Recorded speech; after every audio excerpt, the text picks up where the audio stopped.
More than 3,000 years ago, one of the most powerful empires in the ancient world simply began to disappear.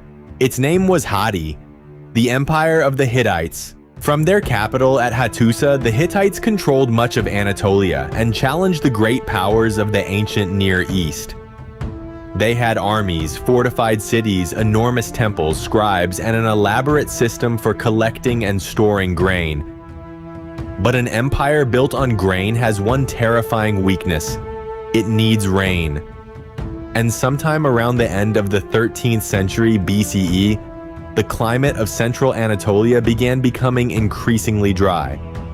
Then came something far more dangerous than a single bad harvest: 3 consecutive years of extreme drought.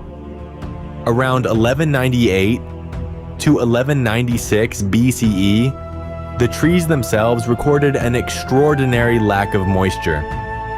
Scientists discovered the clue inside ancient juniper trees preserved for thousands of years. Each narrow ring was a tiny record of a difficult growing season. And those rings revealed something frightening.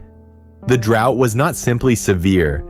It lasted long enough to overwhelm the systems people had built to survive ordinary droughts.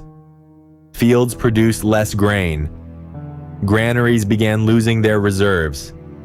And for an empire dependent on agriculture, famine wasn't just a food problem.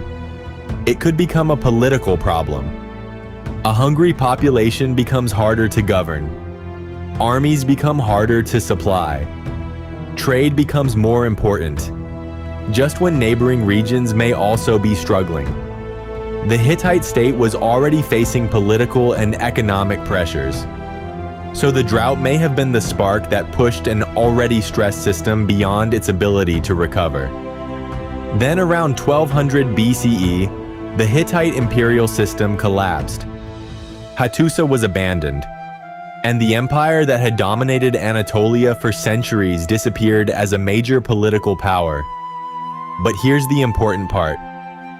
The drought did not single-handedly destroy the Hittites. War, political instability, economic problems, and wider upheavals were also part of the story. The climate simply created a crisis that the empire may no longer have been able to absorb. And perhaps the most haunting evidence comes from something that cannot speak: a tree.